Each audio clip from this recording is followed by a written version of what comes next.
Vamos falar sobre essa bizarrice aqui da Veja. O que foi Gente, isso, Plínio? Temos mais um caçador de marajás da Veja, é isso? Eduardo Bolsonaro, Ednil, caçador de marajás, viu, gente? Já tem matéria lá na revista Fórum.com.br e é uma coisa assim. Eu sou obrigado, por ossos do ofício, né, acompanhar todas essas coisas, ler a entrevista na Veja que, gente, tem coisas que o jornalista já sabe o que acontece. Por exemplo, a Veja começa o texto falando que essa entrevista foi dada de um escritório de um advogado amigo em Dallas, onde, olha aqui, abre aspas daí para a Veja, viu? Onde, quer ver? É interessante, eu quero colocar isso aqui, ó. Eu acabei de subir aqui. Ele fala aqui onde o Eduardo. A entrevista exclusiva foi feita em escritório de advocacia em Dallas, por onde, segundo a Veja, Eduardo tem, abre aspas, tem vivido os últimos meses longe do Congresso Nacional, mas no centro das articulações políticas e diplomáticas que acendem alertas em Em Dallas. Brasília. Gente, Em Dallas. o Bananinha virou o diplomata que ele tanto queria, a Veja transformou ele no diplomata que ele tanto queria. Diplomata do Texas ainda, né? Diplomata do Texas. Pois é. E assim, é um escárnio, né? São várias frases de efeito, como teve aí, ó, o Caçador de Marajá. Só lembrando, né, que a Veja, a editora Abril foi criada em 1950 pela família Tivita, né? Depois, em 1968, quando a Time Life dos Estados Unidos financiava, por exemplo, a Globo, financiava muito a propaganda da Guerra Fria, né? A Ana sabe muito disso. Né? Em 1968, a Veja foi criada com o dinheiro da Time Life para dar suporte à ditadura militar, que tinha como objetivo o quê? Fazer o que foi feito no Chile, que foi um laboratório do nascente neoliberalismo, né? Naquela época, 1968.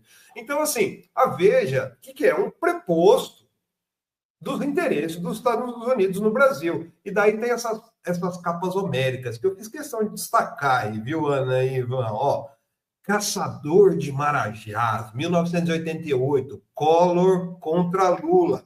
Depois do Collor ainda teve uma ajudinha lá da Globo, do Jornal Nacional, naquela edição do debate, às vezes da eleição, virou presidente, hoje está preso, né, apesar de ser uma prisão domiciliar, foi condenado e preso por corrupção. José Serra e o Brasil pós-Lula, né? O Serra, olha, a cara de fofo, né, Michel? A cara de fofo do Serra, gente. Aliás, o Serra tá bem bem no finalzinho aí. Mas o Serra, essa época, foi a época que logo depois descobriu, lá através dos Wikileaks, né, aquela troca de mensagens que o Serra era o lobista da Chevron, da indústria petrolífera. Daí teve o poder de Aécio contra Dilma, gente. Olha lá que beleza, parece o super-homem na capa da Veja. Não, essa capa é um panfleto eleitoral. Panfleto, Só falta se apertar ali no meio. Isso foi na disputa aí contra a Dilma, né? E depois, antes de o Paulo Guedes ser escalado para dar o aval para o Bolsonaro, que era o único que tinha chance de vencer o Haddad em 2022, teve essa capa horrenda também com Sérgio Moro da defesa para o ataque, né? Colocando o Sérgio Moro como vítima de um sistema que ele capitaneava lá na República de Curitiba, né? E depois a gente sabe no que deu aí o pato não, como é que ele chama? O marreco dos penados, né, gente? Hoje, então, a capa da Veja é esse aí, ó, são sucessivos abusos, o Eduardo Bolsonaro aí falando do Alexandre de Moraes, e a Veja coloca o Bolsonaro, gente, o Eduardo Bolsonaro, como protagonista de um novo ciclo, gente. Olha isso. Olha aqui, eu vou só nessa parte, antes da gente passar, eu coloco o que ele falou do Tarcísio, que vai depois, daí acho que a gente vai para os fatos e sai da propaganda política. Mas olha aqui, abre aspas para Veja. A entrevista também revelou um Eduardo mais calculista. Mesmo mantendo o tom confrontador, o deputado parece mirar num papel maior do que o de provocador de redes. Em vários momentos, buscou mostrar-se como figura preparada para liderar, não apenas para polemizar. O deputado pretende ser protagonista de um novo ciclo, um ciclo em que, segundo ele próprio, será necessário para resgatar o espírito de 2018 sem cometer os erros de 2022. Gente, é patético que logo na sequência o Eduardo Bolsonaro admite que pode ser o candidato, se o pai dele der uma missão para ele. Sabe qual que é a pergunta da vez? É risível, porque assim, aqui, ó, depois dele falar aqui, ó, eu falo assim, qual sua visão econômica sobre o Brasil, né? Levantando a bola para ele adular os neoliberais. Ele fala que seria muito daquilo que foi praticado por Bolsonaro e Paulo Guedes. Eu sou um fã do discurso do Paulo Guedes quando ele fala mais Brasil e menos Brasília. E depois pergunta, logicamente, quem vai ser o ministro da Economia, caso ele seja presidente, já colocando ele no Planalto. Ele fala que não seria um Haddad, seria um liberal. É isso aí, a Veja mais do mesmo, viu, gente? A Veja, então, está basicamente já entrando numa campanha nem Bolsonaro, nem Tarcísio, o nome é Eduardo, é isso, Plínio? Porque enquanto está todo mundo discutindo quem vai ser o nome da terceira via, né? Ou que é uma terceira via que, na verdade, terceira não tem nada, é a única via da direita, mas com uma candidatura sem Bolsonaro, e aí se fala de Tarcísio e tudo mais. Aí vem a Veja com uma capa, né, de Eduardo Bolsonaro em pose de candidato presidencial, como você bem mostra nessa montagem aí, né? Todas essas outras capas, o Caçador de Marajás, o Aécio, o José Serra, o Sérgio Moro, todos aí sendo levantados pela Veja como presidenciáveis, né? Então, Veja já coloca Eduardo Bolsonaro nesse hall, né? É interessante, o Fábio Potter está falando aqui, está na cara, a matéria paga. Eu queria saber só quem pagou a viagem a Dallas do Maurício Lima, que é quem fez a propaganda aí do Eduardo Bolsonaro. Né? Porque a Veja não tem mais condição realmente de bancar uma viagem a Dallas para um repórter fazer uma entrevista. Isso não existe, gente. Não existe, né? Mas aqui, ó, o pessoal falando já faleceu há muito tempo, né? Mas a grande questão é que é um folhetim, é uma propaganda. E o que eu vejo, viu, Ivan, nessa entrevista, é a Folha já preparando balão de ensaio, né? É uma possibilidade, porque o que acontece? Pode acontecer do Tarcísio, né? A aposta do Eduardo, por exemplo, ele fala do Tarcísio o quê? Que o Tarcísio vai ser candidato à reeleição. É isso que eles estão colocando. Eu não acredito nisso em torno do que está vendo.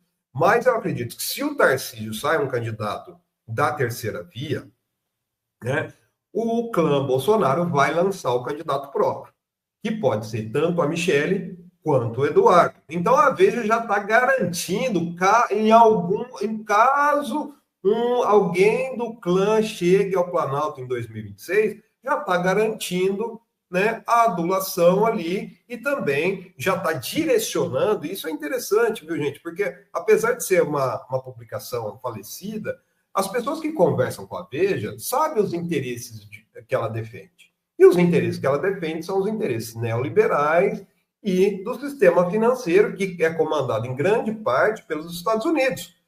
Por isso que a lei Magnitsky, que o Eduardo Bolsonaro quer usar contra o Moraes, decreta a pena, ele fala, né, a pena de morte financeira. O que é a pena de morte financeira? São os bancos dos Estados Unidos, né, o Mastercard, a Visa, né, que bloqueiam a tentativa aqui de alguém abrir um cartão de crédito, por exemplo, né?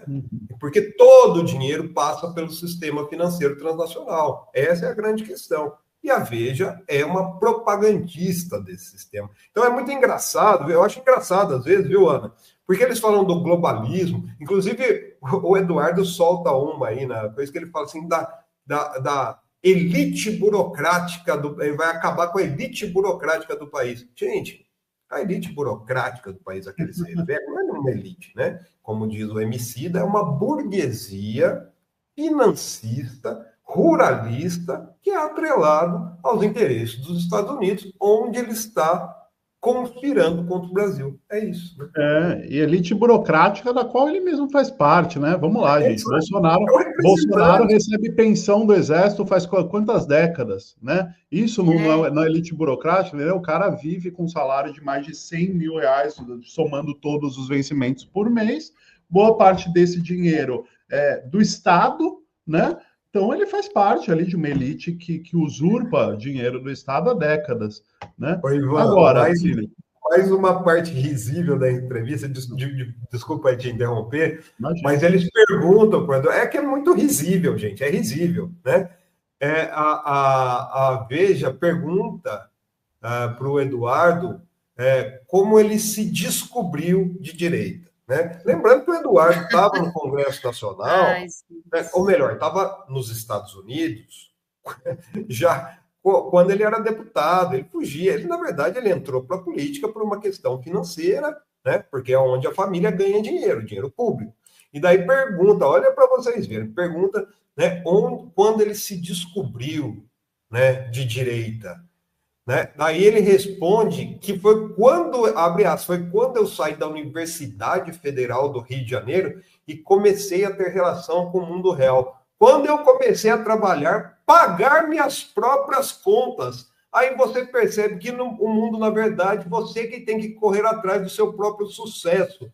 Gente, ele não paga as contas dele nem hoje. Quem está pagando a estadia dele lá é o pai dele. E os contribuintes, o dinheiro que ele ainda está pegando do gabinete lá da Câmara. E ele vem falar. É uma coisa tão descarada, porque o clã Bolsonaro, o único. Olha, a única experiência que o Eduardo Bolsonaro teve na iniciativa privada foi fritar hambúrguer no Popeye, que é uma rede que vende frango frito nos Estados Unidos. Né? Quer dizer, é segundo escalão dos fritadores de fazer comida no Popeye. Porque ele frita hambúrguer num lugar que a gente vende frango. Depois disso, ele sempre ganhou dinheiro à vida com recurso público. Ele conseguiu, aí, com todo o mérito dele... Ele é da PF, né? Ser concursado, mas ele é da PF, Ana, como... Escrivão da PF. Que não exige nem... não estou aqui menosprezando os escrivãos, ou escrivãos, né, da PF, mas é um cargo que ele tem. Se ele é formado na UFRJ, ele não precisa nem de graduação para fazer esse concurso. Né? E depois disso, lógico, o trabalho ele tinha que trabalhar, né? Daí ele foi fazer política, como o pai fez fortuna dentro da política eleitoral. Né? Então tá aí, esse é o Eduardo Bolsonaro, o protagonista de um novo ciclo, segundo a revista Veja, viu, gente? E como diz o Lênio Streck, né, ele fala o seguinte: o Eduardo Bolsonaro, com passaporte diplomático, usando verba do Parlamento Brasileiro, deputado licenciado, não é um cidadão comum, está lá no território estrangeiro conspirando para sancionar as autoridades brasileiras. Exato. E o Henrique apurou que parece que lá para agosto ele já pode virar réu, né, Plínio? Então tem essa notícia também. Exato. Esse processo, assim, a gente tem que aguardar toda essa apuração do PGR, mas é um processo que já nasce pronto, né, gente? É uma investigação que já nasce pronto. Basta stalkear as redes sociais do Eduardo Bolsonaro. Isso, pegar essas entrevistas, ele fala que o trabalho dele é ir na Casa Branca, é ir no Capitólio, né? O trabalho dele hoje é conspirar contra o Brasil. Então está muito fácil essa investigação, já tem todos os elementos aí. Muito provavelmente, logo após o recesso do judiciário, vai ser apresentada essa denúncia, né? E é o que ele fala, né? O próprio Eduardo fala. Essa denúncia pode entrar num processo de julgamento justamente quando vão ser definidas as candidaturas em 2026, né? Daí ele vai ficar inelegível, assim como o papai, viu?